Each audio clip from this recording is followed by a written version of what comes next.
Well, let us start with the unpredictable, shall we? And that would be the U.S. Census. Mark, there's so much... Stick with me. CNSnews.com. Oh, we'll get to the rest. I always do. Oh, and we will have our history lesson about federalism and slavery, too. The acting director of the U.S. Census Bureau, Thomas Messenborg, told CNSnews.com that the Bureau intends to work with community organizations to make sure every illegal alien in the United States is counted in the 2010 census. The census is used to apportion the seats in the U.S. House of Representatives. There are 435 House seats that are divided among the states in proportion to their population, which is determined by the decennial census. States with more people get more seats in the House. This means that a state harboring more illegal aliens can gain more House seats as long as the Census Bureau finds the illegal aliens and counts them. So did you know, folks, that illegal aliens have representation in Congress? It's true. This also means that the illegal alien population resident in the United States during a census year has the potential to alter the regional and philosophical balance of power in Congress. Messenborg's comments were made after a press conference on Wednesday where Commerce Secretary Gary Locke, that loser former governor of Washington, joined several interest groups, including Univision.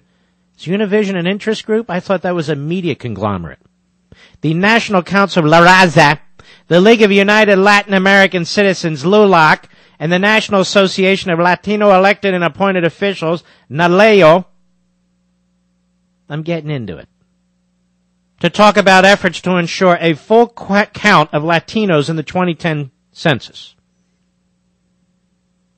When asked whether he intended to maximize the count of illegal aliens in next year's census, Messenberg said, "Our job is to count everyone that resides in the U.S., count them once. So certainly that's our goal, to count every individual, every resident, whether they're documented, undocumented, whether they're citizens or non-citizens." Messenberg said the Census Bureau intended to reach out to illegal aliens through local organizations that the aliens see as trusted voices to let them know it's safe to cooperate with the Census Bureau in being counted. Now, he's right about one thing.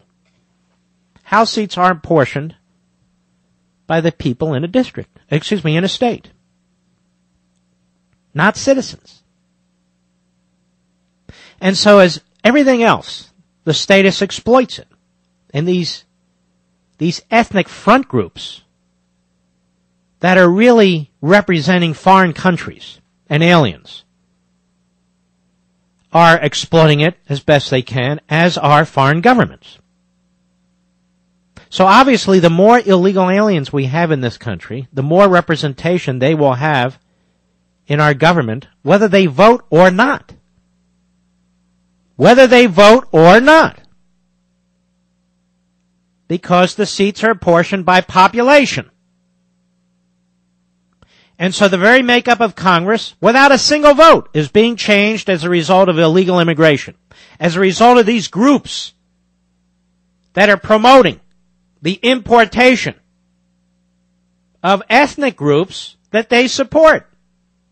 Now, you and I don't really care, ethnic, non-ethnic, whatever it is. But these ethnic groups are urging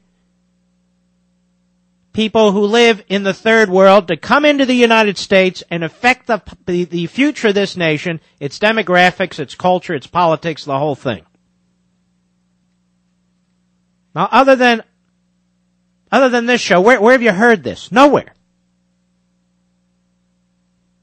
Now, the question for this nitwit at the Census Bureau is, what efforts are you making for citizens to count them? Any press conference on that?